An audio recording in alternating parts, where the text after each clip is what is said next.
C'est parti, mesdames et messieurs. Merci encore d'être de notre Voice of Congo, toujours un magazine en plus de 143 où j'ai le réel plaisir de vous présenter Bino, surtout à Koyambela Bino, Moutoumouné, Nakatia IDPS, où tu as sur l'actualité.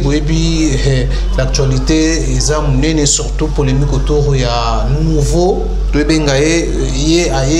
chapeauter lutte contre la corruption en Bokanabiso, les Camerounais à Kéré Oyo, Lilo a commis tout autour, il y a fait Tshisekedi, voilà, il créé polémique, même prof Mbata Mazawana na IDPS, Balobela Félix, pourquoi fait Tshisekedi comment Luka comment que nous avons conseillé ça coûte écoutaka, dépenses belé jusqu'à présent, rien ne marche jusqu'à présent. Alors action pèse mon voilà tout comme tout sur l'ango et par rapport à batu ndeng bazakoloba to kolobela suma kambu ya santé à IDPS to ebi ces derniers temps IDPS moi vraiment mutu za ko sakanate ezaka masolo to beta affaire caméra o lelo bata caméra balobi makamba caméra na justice comme acharnement makamba caméra et comme politique tolandaki bango bandeko ya INC babaki bazobanga 2023 caméra candidat na biso 2023 IDPS azobanga ezaka masolo tokomeka to solola Alexis Tambo Mwamba batumsu bazosenga ba bifo bakanga ye pour sali outrage au chef de l'État ya ko bouder chef de l'État ya ko lobaka non chef de l'État ba kutanaka na rencontre na bango wana ba kuya inter institutionnel ba solola ka avant fait Tshisekedi a décrété, a proclamé état d'urgence. Tambo Mombabi fait Tshisekedi a tika robeta masolo anati. Ils épais sakanda na ba Congolais. Ils épais sakanda na IDPS. Ils épais sakanda na ba combattant to solo la yango. En tout cas, sans plus tarder na mbele bino monsieur Sylvain Lukusa oyo aza fuma mutum aza aussi membre na kati ya IDPS ou to komeka to solo na to décortiquer na quelques points on a énuméré tout à l'heure. En tout cas, sans plus tarder, mbote mona mboka Sylvain Lukusa. Mbote mingi. Voilà, lelo encore to kutani na yo na plateau na biso to sali na kati ya plateau na biso. Alors to solo na no makambo etali na uti kolobawa. Alors avant tout kota vraiment na ba polémique o eza koloba maloba maso le temps et ko permettre biso encore le ngena zwana no aspect to lobena no santé ya IDPS ndenge nini IDPS santé IDPS ça no ndenge nini mikolo. Ah bah merci mingi na kolobaka que santé IDPS ça bien. IDPS ils a parti à Banakala au bique parti moko mutu na biso ils en ont été banda même meye moko kondo Tshisekedi to be banaka to bongisaka to zonga kananzela c'est que côté wana ya santé IDPS na ibike okoyo kapita batunyo so bazonga nanzela to kozaka ba moko donc toujours na masolo ya article 26 to ki non même président ya convention démocrate akendaki ko saisir cours administratif pour passer à l'interprétation et l'article 26 où ils créé polémique.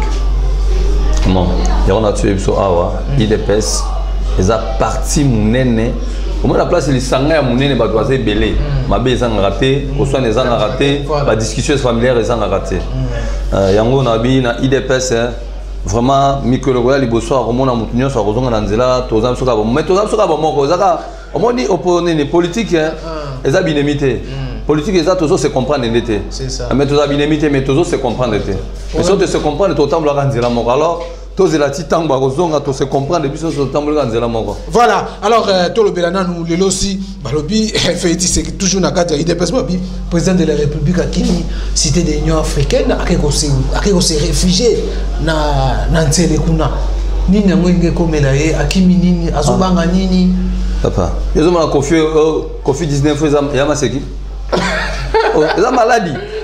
Donc, Akimi il y a une photo protégée des gars. Il y a une photo protégée. Moi, les Américains, ils ont B50 na Air Force. Na Air Force, les Américains, ils ont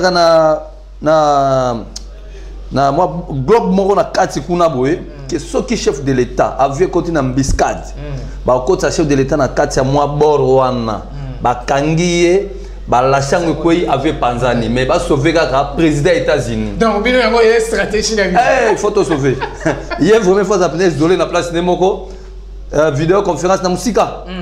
Ti marambo asalaki conseil des ministres vidéo conférence. Ouais blaguité. On est en entretien même non roté. Donc ça ne ba bazo bateka zo banga par rapport ya ba rumeur aussi ndenge circulaki par rapport ya confinement comme na Gombe ils ont retrouvé ba armes, ba retrouvé ba poche moko ya suspect, ba mercenaires yango esali ki akima. Ça la biloba loba soki pour la ni ba kinwa réseaux sociaux comme na mabebele.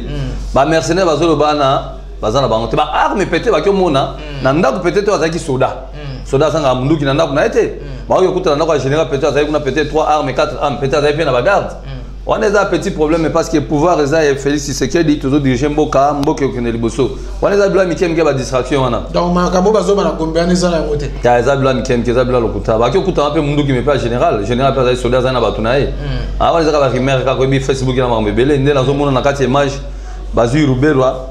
Oh bakangi ba tout monde na kati ndako Ruberwa. Tale belé ngabi mais non c'est du mensonge. Ah, c'est du mensonge. Magé batum sous tozana on a kati ya politique. Mais on a nazo regretter pe na Congo oyo. Presque les étrangers ne sont pas autant à Awa na Kinshasa, bah comment bah congolais. Mais c'est bizarre. Vraiment, veuillez m'excuser. Toboité, un étranger qui koya, beau travail parce que déjà monde de date monsieur évolué. Étranger qui koya, beau travail pas travailler dans le gouvernement. Tout le monde appelle. Na kati ba France, moi si français, je ne sais pas si il y a un ministre ce qui est intérieur, sur affaires intérieures ou quoi. Il est là. As un nègre, as un noir, le kolanga, as un moisi. Il me dit chapeauté qu'on appelle. C'est pas un problème. Mais ma belle, on a vu ça, ba Rwandais, ba Burundais, ceux qui ba awa, ba komi comité à l'okwa, ba on est liboso, biso to zonga na sima, ma bende défaut na ba ngwana. Parce que je peux bien dire, na mina zonga moi, ke magasin kata si j'étais mais na kotisi yango. Voilà. Na ba 1990 tant to zaki na bitumbo zaki na katanga ya lititi mboka. O mobuta kotsa ka betide ba kufaka. Voilà. Ruberwa. Na maître Nyarungabu babando tanga bazaye étudiant oui bazaki délégation ya Rwandais na Congo oui bayebi alati la distraction telle mission so bani bayebi siko monsieur Kengo Wadondo ya mutazaki ministre abengi un certain lelo azali major naza kombo na ye azaki letina bengi ye amatise na avion moko katalai avion bando be air katalai ezaki a pembe. Oui, qui est Katanga na Lubumbashi et qui est à Rubero, à Nyarungabu, et zui délégation sur le Rwandais pour la boya que tous on a un problème diplomatique. Ba matisi bango na avion ba zongi Rwanda. Tu comprends? Ba zonga qui pona okima pona les titi mboka. Oyo bato ba étudier ba kufaka mingi na kati ya Katanga. Oui, délégation ya ba Rubero zonga ka Rwanda. Bazonga na Rwanda mais subitement le bazongi ba congolais mais non mais ceux qui bazongi ba congolais to boité mais baza na respect à constitution mboka baza na respect pe ba congolais to mona ki président Idjamini Dada azaki congolais azaki mo a tribu moko za côté ya ba bunya ba mahaji kuna ba ou Idjamini Dada azaki congolais papa na ya bando sa nezine ya sikrerie ezaki na Uganda finalement aiko sala pe misu makasi quand tout le monde va président sous ba misu makasi va président na Congo awa akomi président kuna na Uganda a changé de nationalité alors mbala moko kaba jango ka yango te mais yekuto azai moi malamu tant pouvoir ne sili kuna azongi na Kinshasa ki ofana na Kitambo mais ba msusu pe so pouvoir ici il faut pas zonga pe Kigali ba zonga pe ta soki ba pays na bango c'est pas mauvais to bi ke ba ko ba idaka biso ba zalaka magi ba nyokola ka biso ba fait souffrir biso na complicité ka ba ndeko na so ba congolais mais ba msusu pe ba zonga kana mboka na bango na batika bloko mande si le pouvoir si les zonga na mboka na bino ko Idjamini Dada asalaki na Uganda azonga ki na Kinshasa akia ko fa azongi na RDC akia fana na Kitambo place Idjamini Dada fana ki mazaki président ya Uganda mais pourquoi bino ba msusu peut-être bonika okanga maka ah non il faut rentrer chez vous aussi bo pemi pe oui tokendo ça peut ba congolais maintenant nous sommes chez nous c'est comme ça se passe ba yebi voilà alors ce que surtout babo c'est que quelque part les gens au bazo bakino fait Tshisekedi dans un danger mais fait Tshisekedi dans mon que non il faut qu'il a s'éloigner dans la cité de l'Union africaine parce qu'on a raison est-ce que le logo confirmé que non fait Tshisekedi réellement à Kimika pour la Covid-19 ou à Kimi ba danger ça devant ça devant était au moins bato na ba piège bandoki baza bandoki moni Félix Tshisekedi azo mboka tiki na maboko nzambe Absi nzambe mboka no RDC yango. Mais bango bazwaka ne mboka baki otika na mboka démon ya diable. Basa la cantation, basa mbelaka mabe, Congolais ont souffert, ils s'en fout. Papa n'habite et là on est là, il est ici la raté. Et là on peut ici la raté, ce qu'on fait pour pouvoir moi HP ko fandit. Mais batambo mwambale là besoin de otika pe pouvoir te. Voilà. Tu comprends Blorana, bo pe mape, bo tika bo ti pe banati. Bazana bana mikolo. Neti biso parce que otika pe relève te na bana na ke bana pe basala. Mais pourquoi toujours eux? Tu comprends? Mais Félix Tshisekedi a mis danger mon côté parce que les militaires wana baza soldats na bangoté, les militaires ozo king la RDC, baza ba soldats congolais, bazo c'est la sous drapeau ya Congo, bazo c'est la pour la nation. Baza pour une divinité. Bien sûr oui, baza recruter ka ben divinité na ba tchaka bango pa ba na ko servir bango na mabe. C'est ça. Mais non, les militaires ce sont des Congolais, nos policiers ce sont des Congolais. Malgré ba infiltrat biso, ba Rwandais na ba Ougandais, na ba Burundais na kati. Mais bazam ke mais elo la sekaka plupart na bango kaka wana ba Rwandais bazana ba grade ya ba général ya ba colonel ba major pour mon vraiment Rwanda azanga pété ba moko donc si comme comment faire Félix Tshisekedi ko sa ndenge nini pour à démanteler ba twana nyoso ba infiltrer na kati ya mboka na biso surtout bazana armée. Bon lelo yo na ko ba mais ceux qui va se soumettre kaka ba tosi Félix Tshisekedi ba tosi mboka na biso Congo c'est que bani yo servir biso c'est bani va servir banga mboka na bantu va servir biso bako sala bako fanda mais soki bako sala selon idée ko servir mutu moko songolo ala vraiment franchement vérité sont en danger ba meka kutelo ko wana te soki bako ya pour ko servir nation bako servir Félix Tshisekedi en tout cas soyez les bienvenus beaucoup travailler musala no ndenge c'est mais soki bazo na makanisi bazo servir pour na mutu moko songolo mais sont en danger. Ils sont très dangereux. Alors, maintenant, Sikoyo, Félix Tshisekedi jusque-là, année 2000. Bon, tu as évité ce qui est à Covid-19, tout le banini, Congolais ont se retrouvé, Congolais ont continué toujours qu'on est là, bien que Covid est sous et qu'on brille, bah calcul, bah mesure solo, bah zo ma capacité pendant qu'on vraiment qu'on éviter propagation ça ma casse, bah communication mon boulot. Éviter est-ce que vous même fait Tshisekedi un échec na kenkena yo ma 5 6 fait Tshisekedi ma sale londe na ina lo belobo mboka oyo ba détruire ngo pendant 52 ans Mobutu a détruire ngo Mobutu asalaki mabulu amoni nzelati mabulu esalamaki mabulu ezalaka facilité ya kobambango mais siko ba bambite Kabila tango na pouvoir ya osande érosion. Parce que l'érosion, si vous avez salami, na batamou moi, va salir l'érosion. Vous voyez bisangaï.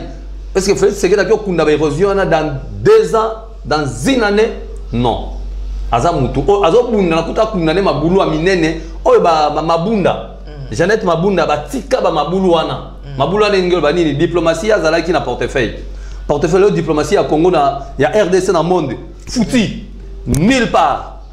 Mais autant Félix Ayaki et là le monsieur Fala bando salini Fala abanda kozongisa nanu ba relation wana ya o ba mabundu ba yebaki ko ba yebaki tina na ngote tu comprends yango zo ki temps ko mataka ba avion ko ça va vient na ba pays étranger ko kutana non ngana ina pouvoir to fanda to yo kana to bongisa mboka ensemble tu comprends parce que ba mabundu ba sala ki loko moko tse lelo ba pays mingi ba ambassade na bango ezate à cause de ba mabundu.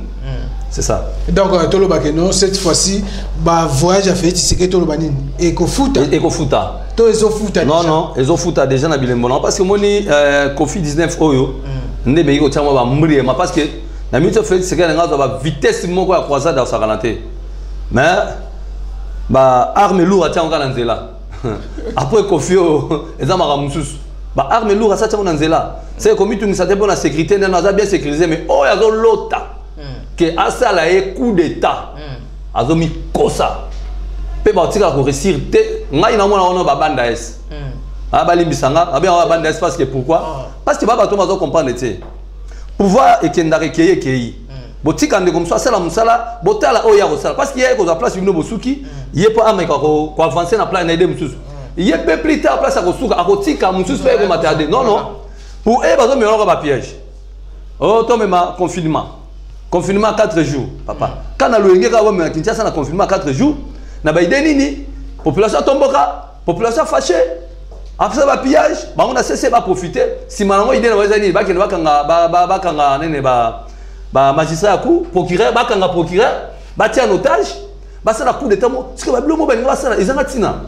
et c'est vrai ces gens là se préparent dans le coup d'état il y a que tant qu'il y a confinement allez tant trouble au salema allez bakangina nous procureur tient en otage allez bon fond mon côté allez soit tu vas télévisionner ba soda mpanzi déclarer bo ça là bo nanko voilà les équipes plan là voilà les équipes plan mais non te déjouer ah plan moi pas mami ke wana ba l'autre botika baza majorité na parlement na ndenge lokutane bazana mais baza majorité na peuple été voilà oui en tout cas baza la très prudent vous êtes majorité comme vous êtes là mais pas au niveau de la population parce que peuple a majorité à Ningi Félix Tshisekedi je de même déjà même ya bamsuso na ba bazo benga masoki lala na bité so la muka soki lala mais les lots bazo c'est la vidéo bazo sera pas vérité non on a confiance à Félix parce que oui habite aux hommes à lire c'est que Félix a aussi à cartonner de façon moroboui c'est ça voilà alors mais n'a pas bon maman aussi na présidence babi fait ce que dit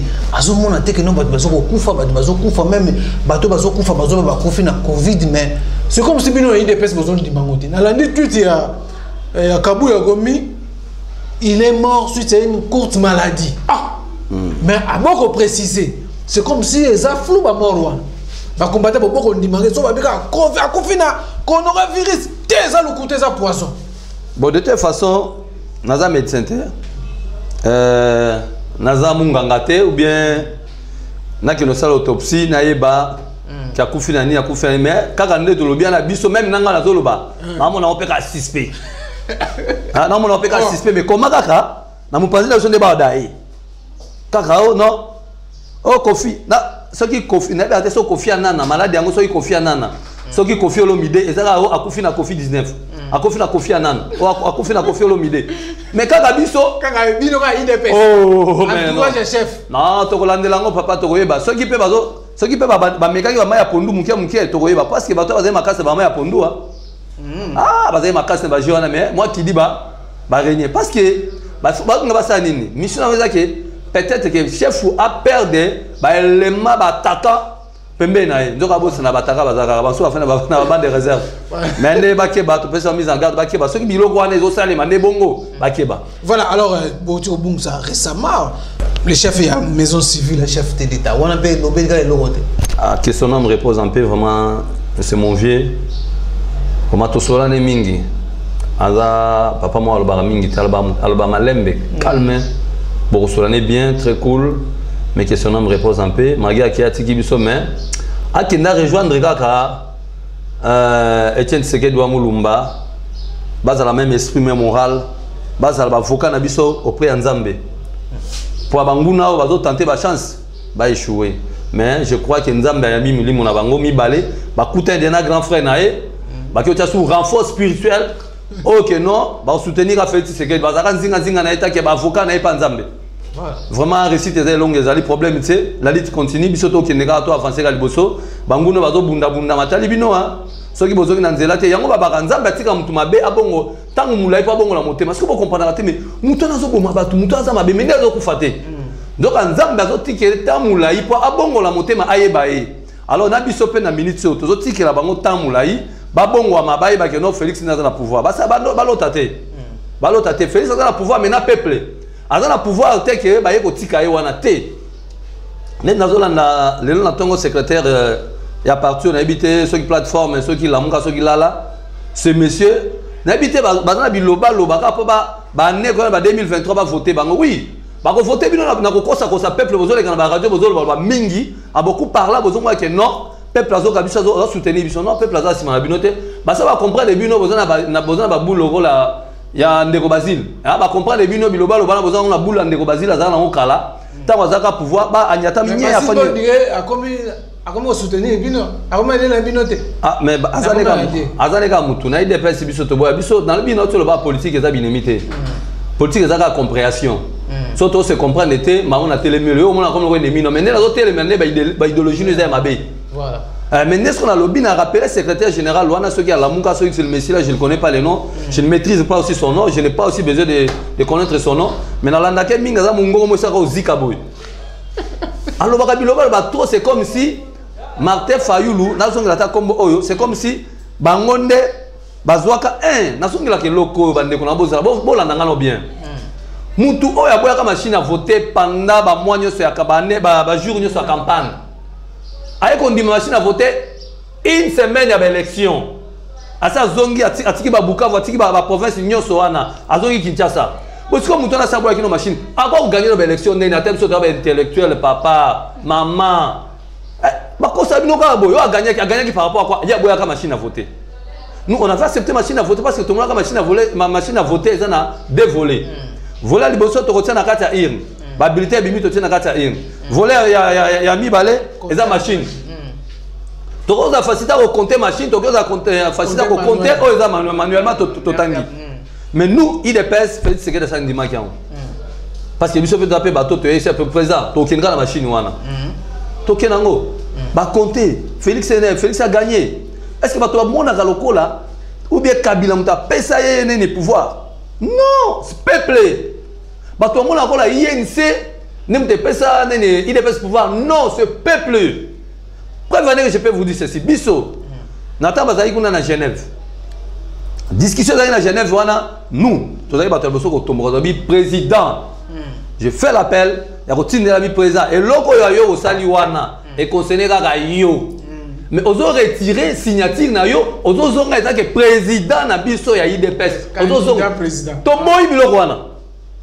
Nous, moi si j'étais parmi nous c'est na boy. Toboy biloko wana président. Et puis na tongo to la mukia flamme moté ezaka ngai moko tentoka bato bazali na mitema lokwa nga pe na ba 22h wana bazaki belé. Na tongo na to la mukia na ngale yumbe bandi. Tout ça to ko ça na permanence, ba image ezana na téléphone awa, tout ça to ko ça to tomboki. Tu bien parti à l'autre, boy. Président retiré signature, donc on a zonga que candidat présidentiel, on a besoin présent. Dans un rempli un message, oh on a mon alba qui yo ma présent, ah yo yaka. Tu es comme on a groupe il y a 4 personnes. Groupe 4, je te dis bien 4 personnes. Bah tu as INC. Boubou n'a pas été dépassé. N'a totu na nini bino banana ote. Biso INC. Oui que bah tu as PPRD kuna ba. To bunina ba kuna. Ah papa, est-ce que 4 personnes qui bunina ba tu as PPRD na kuna? Pour te bunina ba kuna, ya ko biso to mona biso, to ko rejoindre na bino, to ko rejoindre bino. Mais est-ce que comment bah toi na 4 personnes ba ya ko rejoindre biso na kati ya permanence ya IDPS? Le commis caméra mutu asali IMC mutu asali Félix. Mais non, faut avoir la tête. Est-ce que IDPS abima qui m'a connaît qui na siège ya INC? Non. C'est 4 personnes, moi je les vois, 4 personnes, tout nini. Ote, to bunina ba tapé de kuna simbate biso peut être ko rejoindre bino a. Alors entendant tous la président kuna a annoncé alors qui a retiré signature. Alors biso ta que va sito bien neti ba yeboye, c'est que président on va tini ba ngomba bo qui ne peut kuna bo retirer, bo fana kuna ngapela ko retirer a. Voilà. Imaginez Félix Tshisekedi a retiré signature na. Abi non a retiré a boyi ba buzo ba wana. Regarde envoûtement, envoûtement là au Saranate. Il y a un Félix à l'occasion d'une interview. Envoûtement. Ce sont des gens qui ont prima couria, qui ont une incantation diabolique. En tout cas, envoûté Félix dans des mois de dégâts. Mais, et là, ils ont dit que Bonzambe Gaka. Alors, prière et bandit, quand tu as envoûté, tu as dit que tu as dit prière. Il faut que tu aies une prière, il faut que tu aies une prière, à retirer le Ronéwana. À retirer le Ronéwana.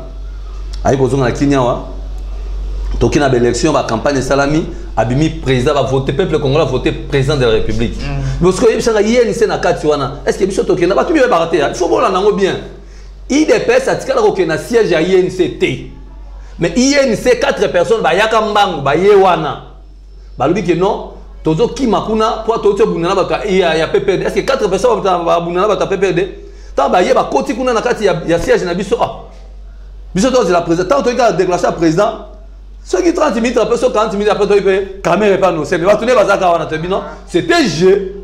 Aïba qui nous faut que nous poids na IDPS. Ce n'est pas IDPS qui nous poids na INC non. Ba ki loko wana. Ba le lo comme tu as continué ma caméra, le scope zo la nini bino IDPS na INC. Non, IDPS na INC ba zo loko mo côté. Wana ezali problème ya individu. Ah mais c'est caméra na justice. Ah, na justice. Ils ont un problème individu, ils ont un problème de corté, de coalition. Ils ont comme acharnement, et comme problème politique. Dernièrement, IDPS Bazobanga, Bakor, il y a Nairobi. 2023, c'est le tour, il y a candidat caché ça Vital Kamerhe. Et comme il est pas l'angouba, c'est comme on va Kedia, Otumbi Bikeni nous sommes baboulots, on va gagner président. Mais c'est quoi ça? C'est autant qu'on appelle peuple peuple mutafota katoka na munokono so bakyo tour na ngai. Ah, tour no lokola keno ezaka bino mi baye yokani papa mbalo yo mbalo ngame. C'est que peuple azate. Bamba bena les accords ba signer na. Mais quel accord? Quel accord? Peuple mutafota ka ezanga na yo tene tozo mitiana, eza peuple. On peut signer accord ezani. Est-ce que l'accord en tout d'abord signer les accords juridiques? Tous les accords constitutionnels? Nous avons accord politique. Tout ça peut aller ou ça peut tomber ou ça peut cracher. C'est que ça va bloquer la distraction. Qu'on laisse tomber. Dans une caméra mais caméra qui directeur du cabinet à président. Est-ce qu'on a démissionné? Mais normalement, et là qu'on appelle, nous avons profité pour avoir une émission. Normalement, il fallait qu'il démissionne. Ce qui a été aussi sage, mon na makala, mais la seule démission ou bien taper dans nous. Présidence de la République est suspendre normalement. Ils ont deux volets. Ou il y a ça démission. Ou président de la République est suspendre. Normalement, il faut pas suspendre. Donc, c'est qu'il y a suspendre. Normalement, nous sommes dans la prison. Ils ont raté. Il va suspendre. Ils ont un mandat d'arrêt provisoire. Mais mandat d'arrêt provisoire. Aux ans, les bandes, tous dans la bolo. Sauf celle où on a un mois. C'est que Moussa ni peut-être déjà sali. C'est que Mbongo écoute, Aolia Mbongo a fait. Soit celle un mois dans la prison, on a 2 mois dans la prison. C'est que Mbongo a 2 mois, c'est gouvernement qui fout Mbongo a fait. C'est que Aolia Mbongo a fait. Mais normalement, soit conscient, à ta payer même provisoire. Exemple, le loi Bimi. Est-ce que vous êtes crédible que vous êtes sous directeur du cabinet à président de la République? Moi, je te dis non. Soit justice est lavé.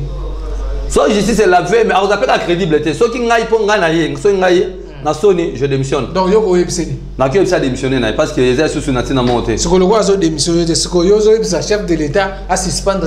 Pas normalement, il faut suspendre parce qu'il y a un bon appamba. Mais les messieurs ont un problème, il y a la justice. Si c'est comme le président Félix, il y a un problème. Il y a un problème de justice. Il y a un problème de Félix, c'est ce qu'il dit. Il y a un problème de justice parce que le président Félix Salobaka à côté de l'état des droits, tant dans l'opposition, il disait ça. Il faut état des droits. Il y a un masse nanga, au damela, na bakio, na kangyoba, na boloko. Magyo mo na mai nanga. Yemo le bakio. C'est ça. Magyo mo na mai nanga, na boloko. Mais c'est comme ça qu'il avait dit. Voilà, alors pour tout ce qui ça, dernière question, je crois nous allons tous rejoindre à Oyo, à ce qui concerne nomination, il y a Camerounais à quel récit, je n'oublie pas.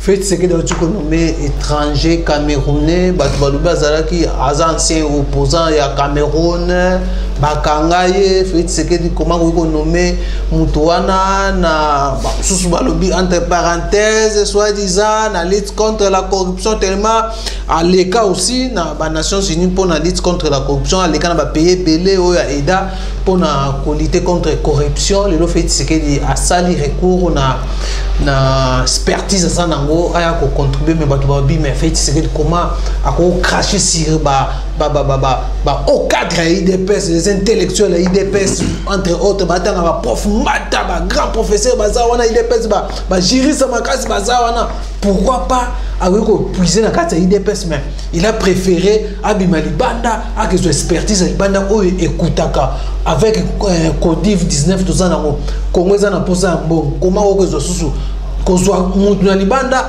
aye anaye na kati ya présidence na ebité soki akozala responsable comme sopé ba nommé conseil tozo ebate na ebité ko lo banini polémique autour de ça ba nyonso bazo beta do tirer sur fait ouais na ebike polémique eza makasi na kati ya ville ya Kinshasa à propos ya nomination ya Camerounais ba moni tout d'abord qui étranger ba so ba lobi que non est-ce que yi ayebi matata ponyo est-ce que c'est ça ayebi banani banani obeminako bana problème na est-ce que ya yebi banani bango kasanji est-ce que ya yebi banani bazebele ayebi auto MCC yebi auto MCC Camerounais ayebi bango tango so bato azomi tune loko na mingi mais loko président juillet peut-être ta que conseiller conseiller nous battre ça patron en lutte contre la corruption ça patron en monter mais ça conseiller na yepé permet pas ya solution non neti mtu na ibi mbongo yebisa zongisa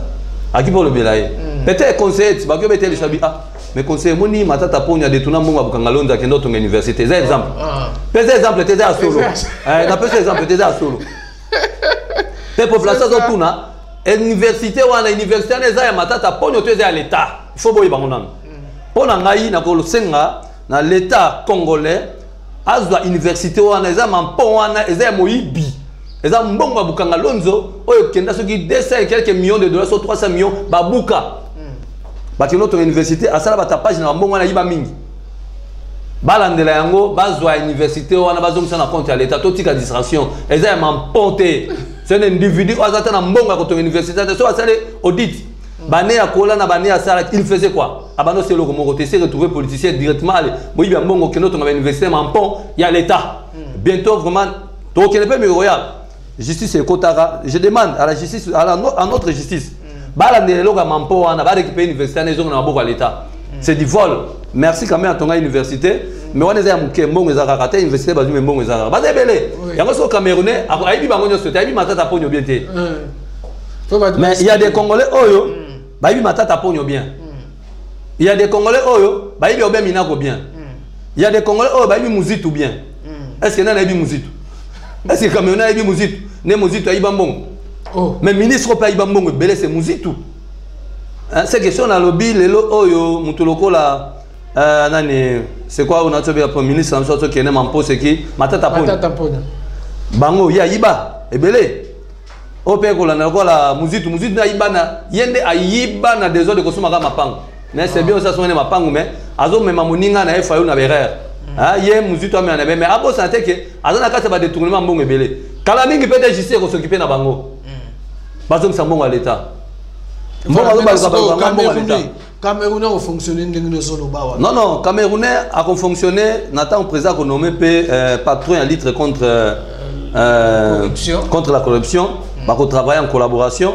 Magé Bazolo, Camerounais, n'a camarade ya Paul Kagame, et ça Kagame tatine pe na piège to fungula misu, oui, todo fungula misu, Camerounais, to fungula misu, biso IDPS to fungula misu. Biso dans un comité de suivi en Saganate. Biso to lande la kapenza bango bien. Bon, c'est le fiti. Pas na kati ya batinga da photo, bango na Kagame. Pour la sanga qui tala bango, pas na dolo ba bref zali nanu. Ah, na sutunga mais mutango na Kagame. Point d'interrogation. Bazé ba mi bakutana circonstance mo be mo monsieur za penser bakutana na mokonzi mo to kanga photo. Bon là c'est point d'interrogation. Ba bi azaki muyibi kuna point d'interrogation. Bakanga ya sala prison ya 3 ans.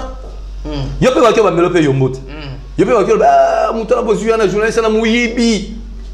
Ba tchai na cacho à sala 4 ans na cacho. Tu vois, c'est que ça reste à vérifier maintenant. Mais là, c'est le problème, c'est pourquoi pas faire ce qu'il dit appuyer ça quand on a au sein IDPS. Est-ce que l'IDPS par incompétent Bazali Tony non, Bazali. IDPS a une compétence nyos. Nyos na bi nyoso. Il y a malamu, il y a mabe, il y a kimia, il y a paix, il y a désordre, tout. Catégorie nyoso. Catégorie nyoso tozana. C'est que yemo ko ibelo ko salaki. Pe kala mingi te papa, ba kolongo la ba nyoso, moni ba nyoso, ngala ba ngo ba éclaireur. Bo ba kenena président nommé ba so abeti ba oka chance loko pamba. Oka papa mba yembana mingi ba kutena ngo pe na. Wana izaya ocha maite. Mingi ba kutena na pouvoir awa, na pouvoir ya président Fachi. Mingi ba kutena pouvoir na chance loko pamba. Siko ba pesi pe musala azobelo sa na ngote.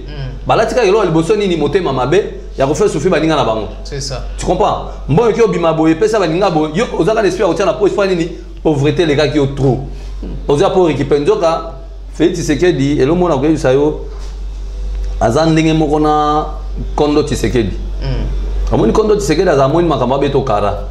Mais soit a récupérer yo ndoko iba sort na. C'est que ye Kondo Tshisekedi azaki mutu mwa azaki kanda nzambe. Moni kanda nzambe ekina malem. C'est que nepe Félix Tshisekedi azandenge moko na papa na ye.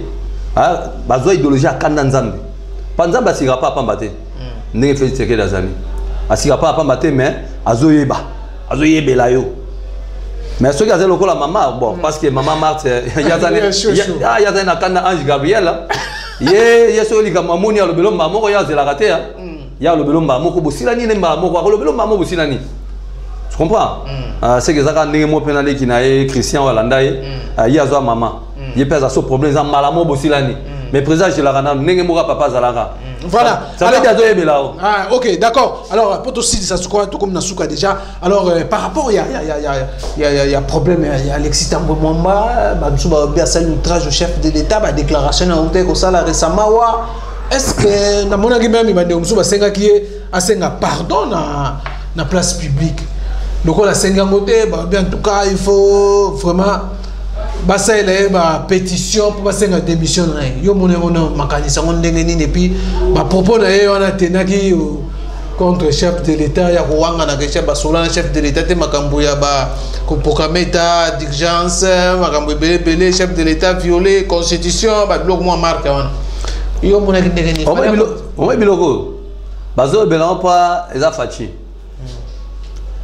est-ce que on a Chine arambo ba lo funa no na Chine arambo na bon est-ce que on a fou non mais n'habiter bateau bazo za audace moko bazo comprendre teti le là zo ko sa nazo tuna nanu tamwe mwamba Jeannette Mabunda nani azo ko sabino ti le zo continue ko sabino madame botika distraction wana za distraction zo mimana bon comprendre sima bon il va que peuple ni ngabino te boka sa te so bo tam la cortège va jipa na la police zo la ndabino que peuple abete la bino mabo na sabino le montant boleka peuple asilika mabe pia bon kanda.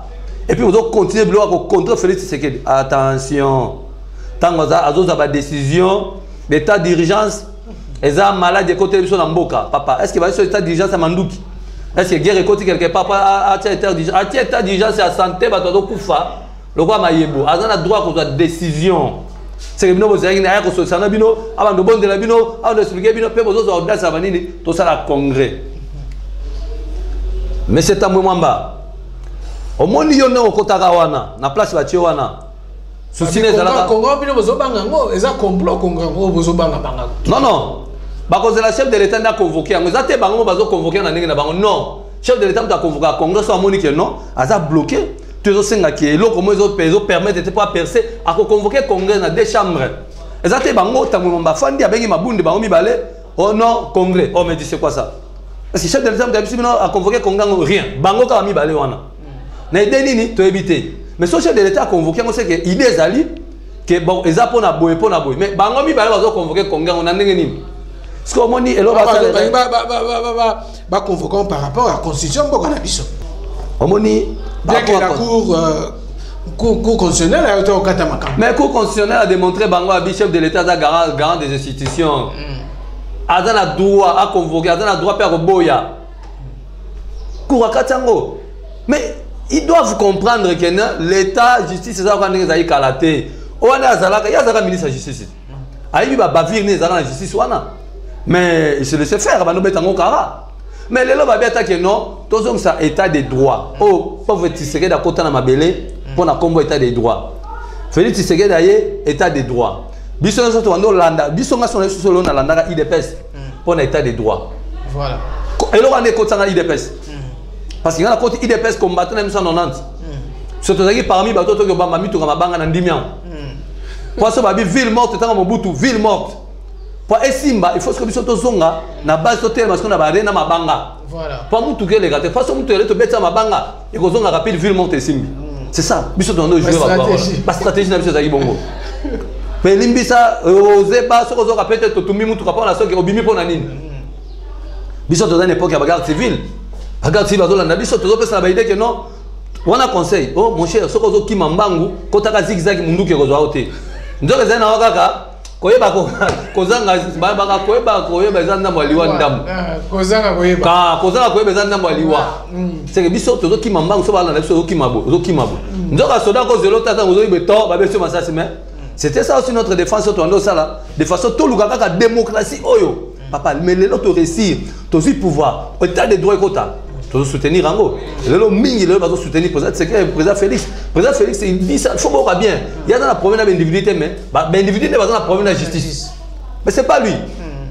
Et puis bah arrêter, bah tika loba ya bah ça là qui est comme le petit frère de monsieur Kamere. Oh na parti azoba ke bango ba sali Félix ba lokoti Félix. Ah papa, arrêtez de dire des bêtises. botika comme on a IDPS ayaka mbang na siège ya INCT pour asenga bazela tozela retrait signature ya président Félix. Non, INC ba ya 4 personnes, Dieu me voit et je parle ça, je prends mon Dieu en témoin. Ba ya 4 personnes mbang toti ba nini kuna ba menacer biso toti bunana ba to PPD ya on to na biso awa donc c'est la cop ba iba ki que no bino pe boya wana tant to ko annoncer pe esimba. C'était ça papa qui le reste. Botira INC, franchement vérité, nous ne sommes pas des ennemis, mais on vous dit un peu d'arrêter des bêtises. Voilà, mesdames et messieurs, ça n'est fini. Tout ce qui on a habité, M. Silva Soki, message à Souké Sali par rapport à ma solo tout petit pour RDG Koki. Tout ce cas déjà, si un message Yakozouba, Nabato Balandi. Non, message c'est Nabato Balandi, vraiment. Merci Ming Nabino sur vos sa confiance. Na Félicité Sekedi, mon Amboka, congolais. 100% congolais. Vraiment, merci Mingi. Bon, to compter au PC confiance. Bino moboye, bi bozo mon abi tumba o yazako bundanango, azaloko la un contre tous. C'est kazayi mo connaît bela ba. Tozi mupanzio, oui ba mpanzi nyonso wana bazo bundisai. Appui na ye eza peuple, eza ngana yo peuple. Na armée o bazo PC confiance, na la police o bazo PC confiance. Lelo yo Félix Tshisekedi dans un souci atombola mboka na likolo. Mboka ba justice nde tongaka mboka. Soki mibeko efandi na mboka, soki l'état ba magistrat ya solo bazali, en tout cas mboka etongamaka. Na kosenga lisusu pe na bakonza mboka, ba songer na ba magistrat, ba songer na corps na corps médical. Non, na corps judiciaire, ba songer na bango. Même attendre accord médical au bazar sala misala ya Covid bazo batie pe ba vie na bango en danger na kili ba pe aller soigner comme ça pas attraper ngo.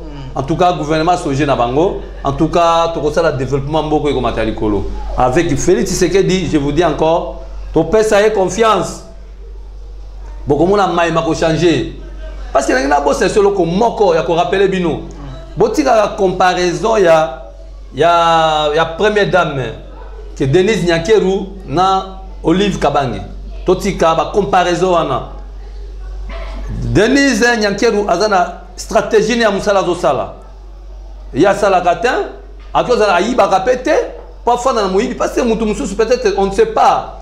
Ndenge lelo yo maman Olive a viva, ndenge na travailla a rasona ba mo peut-être na ba société na ba nyonso wana pa azala nango pa ba no sa bilo zo sala wana. Eza ba donte ndepe yango nde ekosi sa passe na yo. Ke pondu na yaki ateka na zigida bato ko somba ngo baboy yango babangi. Non. Bato ba diabolisation atelo poison non, pondu ba ko somba na bango eza mabete. Mais bato baboy ko somba. Baboy ki par erreur mais akolobaka ke non. Boye baka biloko oyo Nyakero zo sala, première dame zo sala na Olive zo sala, eza différent. Oh mingi eza biloko moko scientifique biloko tika na vie ya bana. Que a yenet na ista ayo participer à la manifestation ista après si ba don atali ba démonstration ba teneba sala musala appuyer yango na par rapport na ndeko ko peso pondu après so liputa na mutaki ba so maele na classe na mutaki ko peso liputa na pondu nani andeki parce que le peuple congolais ba bossa biloko maman Denise Nyakeru zo sala eza différent musika na oyo maman Olive zo sala maman Olive bien sûr ko bukane pondu apesi maputa non yango de si so pas cité pesa ndeba na mayele biloko maman Nyakeru azo sala première dame ezande azo kota pona kotala ba idéologie ba technique ya bato azo sala avancement ya mayele no ezandini pa peso capacité à financer yo ya ko financer mutu oyo na idéologie hôtel non maman na ko créer loko oyo na ko matela amba financement est-ce que mutu na so sala entreprise a engager combien de personnes?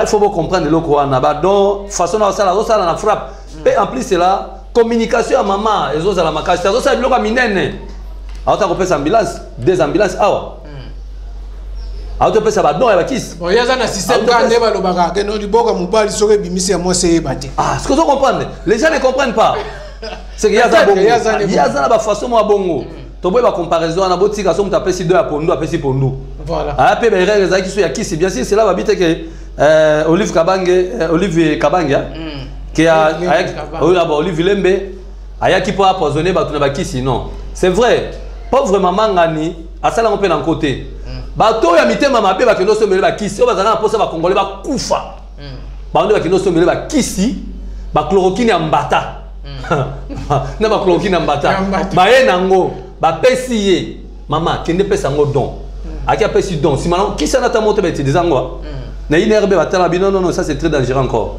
ba tala ngo ba écarter ngo tout ba utiliser ngo te ya masali ke ba to ba ngo somba pondu wana peut-être babangi na opamba mais pendant na baka kolia mais kisi nde yem da kelo somba te atindaki bato ne baila ki ba kisi wana azena souci pe akoede na ye mais aide ngo siko bato atinde ba onde bato bazana souci abo ma congolais ba ile ba kisi na plaquette ba komi ole ba ko plaquette ba mi plateau Yebisano, plaquette, on va comme plaquette, on va mettre plateau. Voilà, voilà, mesdames et messieurs, ça n'est fini. Merci Nabil Nasso pour qui pas quoi merci na Francine Paka, toujours à Zawana, au foule moulin, dans les deux caméras, dans montage kuna, tokutani mbala ya sima, na numéro msusu, portez-vous bien, bye bye.